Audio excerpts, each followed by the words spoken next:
Madame, Monsieur, bonjour et bienvenue dans ce journal accompagné de Victoria Levet. Voici les titres. Catastrophe naturelle, une sécheresse encore jamais vue sur l'île de la Réunion en ce mercredi 20 juin 2035, reportage à Saint-Denis. Explosion de la raffinerie de Fezin la veille de la fête de la musique lyonnaise. Le point météo qui inquiète sur le changement de saison.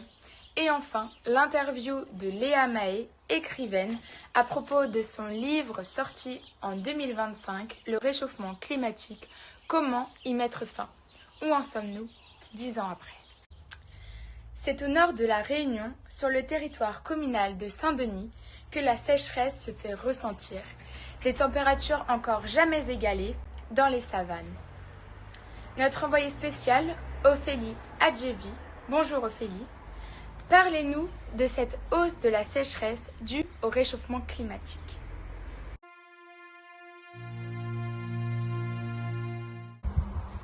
Bonjour Julie, bonjour à tous. Je suis en effet aujourd'hui à l'île de la Réunion, dans un endroit qui s'appelle le Cap Laoussé, qui était connu autrefois en tant que forêt et qui n'est maintenant qu'une savane. On peut y voir les dégâts de la sécheresse sur l'île. Une île qui était d'ailleurs connue autrefois en 2020 en tant qu'île intense pour ses faunes et ses flores, et aujourd'hui connaît des dégâts à cause du réchauffement climatique. Le maire et le préfet de la ville se rejoignent demain pour trouver une énième solution à ce problème. Problème qui n'est d'ailleurs pas le seul car les incendies se multiplient depuis le début de l'année. Les incendies d'ailleurs nécessitent beaucoup de budget car ils font appel aujourd'hui à cause de leur sous-effectif aux sapeurs-pompiers des îles voisines. On se retrouve demain pour le verdict final et les solutions de l'île de la Réunion. Merci. Merci Ophélie. De retour en France métropolitaine et plus particulièrement à quelques kilomètres de l'autoroute A7, l'explosion de la raffinerie de Fezin cause l'annulation de la fête de la musique lyonnaise. Et sur place, rejoignons Juliette Pouchon. Bonjour Juliette, quelle est l'ampleur des dégâts sur place? Vous m'entendez? Oui, nous vous entendons. Je me trouve actuellement dans le centre de Lyon, où comme vous pouvez voir derrière moi, tous les habitants sont restés enfermés chez eux, en raison de l'explosion de la raffinerie de Fezin qui a eu lieu dans la nuit du mardi au mercredi. Il s'agissait de la plus grosse raffinerie de pétrole située à Fezin au sud de Lyon, en France. Cette raffinerie ne fournissait pas non seulement du carburant, mais aussi plusieurs milliers de sous-produits aux usines voisines. Elle a été mise en place en 1964 et a déjà été victime d'un incendie, il y a 10 ans.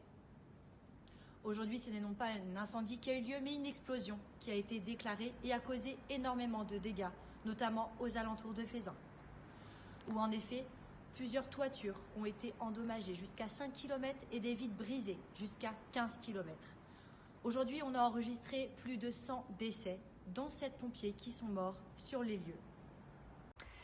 Merci Juliette, des conséquences dramatiques et certainement négatives pour le réchauffement climatique. Maintenant, les prévisions météo de ce mercredi 20 juin 2035. Voyons avec notre journaliste Valentine Blanchard si l'été va survivre à ces températures hivernales en Gironde. Bonjour Julie, eh bien comme vous pouvez le voir ici en Gironde, nous sommes sous la neige.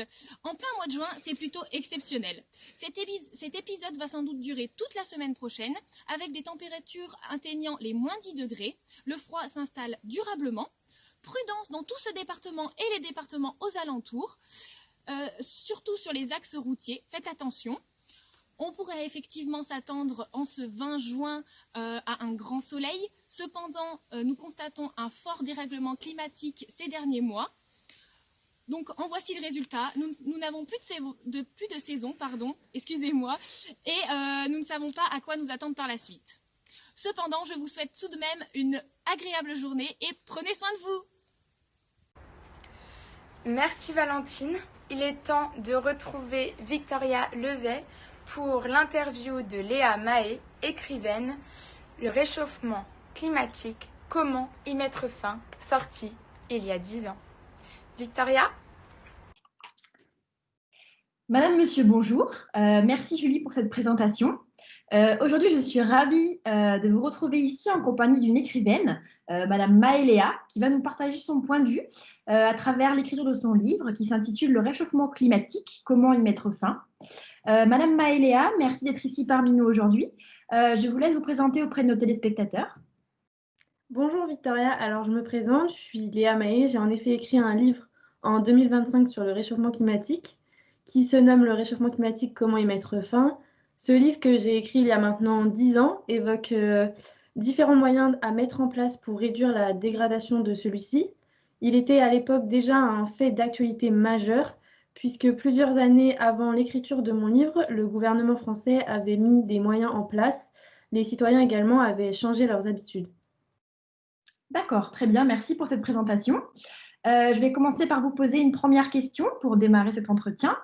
Lorsque vous avez eu l'idée d'écrire ce livre, à quel type de personnes était-il destiné? Mon livre était principalement destiné à la population française qui, à l'époque, était prête à lutter contre le réchauffement climatique et prête à changer ses habitudes de consommation pour le bien du pays, mais aussi du monde entier. D'accord. Et dans quelle optique étiez-vous lors de la rédaction de votre livre? Est-ce que c'était plutôt une optique de prévention pour la société ou alors bien de prise de conscience ou peut-être même simplement d'un simple récit? Quand j'ai écrit ce livre, cela faisait 2 ans que j'étais dans le monde du travail et c'est grâce à cela que j'ai eu envie d'écrire car j'ai pris réellement conscience qu'il fallait changer les choses. J'ai donc écrit ce livre plus pour une prise de conscience pour moi-même d'abord, mais pour les autres ensuite. On peut d'ailleurs maintenant observer que cette prise de conscience de la France a été prise malgré quelques problèmes encore visibles. Oui, complètement. Je suis entièrement d'accord avec vous. Et je voudrais vous poser une dernière question concernant votre ressenti vis-à-vis de cette situation. D'après vous, qu'est-ce qui a changé au cours de ces 10 dernières années et comment le réchauffement climatique a tout de même contribué à faire un pas en avant vers ce nouveau changement, un nouveau mode de vie, en d'autres termes? Beaucoup de choses ont changé. Tout d'abord, les mentalités des Français, ce qui a engendré différents changements de consommation. La plupart des Français sont devenus véganes. Ils consomment de moins en moins de vêtements de grande consommation. On peut voir aussi que de nombreuses lois ont été mises en place par le gouvernement pour réduire la production de plastique. Les voitures essence ou diesel n'existent plus. Les transports en commun sont devenus les transports majeurs des citoyens. Pour répondre à votre deuxième question, le réchauffement climatique a permis une prise de conscience importante, certes très longue puisqu'elle a pris plusieurs années, mais essentielle. Cette prise de conscience a permis au monde et à la France d'innover pour respecter notre planète et ainsi vivre responsable. Très bien. Eh bien, Madame Mahé, je vous remercie d'avoir pris de votre temps pour nous faire part de votre point de vue face à cette problématique du changement climatique qui préoccupe nombreux de nos concitoyens. Et je me tourne alors vers vous, mes chers téléspectateurs, pour vous inciter à aller lire ce livre qui, à mon sens, se traduirait comme un petit pas pour l'homme, mais un grand pas pour l'humanité. Je laisse ensuite donc la parole à ma collègue Julie Lepleu pour la suite de ce journal. Merci à tous pour votre attention. Merci pour cet échange. Voilà, c'est la fin de ce journal. À 18h sur LCI, le gouvernement s'exprimera sur le premier vol transatlantique de l'avion sans kérosène. Et dans un instant, sur TF1, on se retrouve pour votre magazine reportage découverte. Nous allons à la rencontre des experts du fait maison. À tout de suite.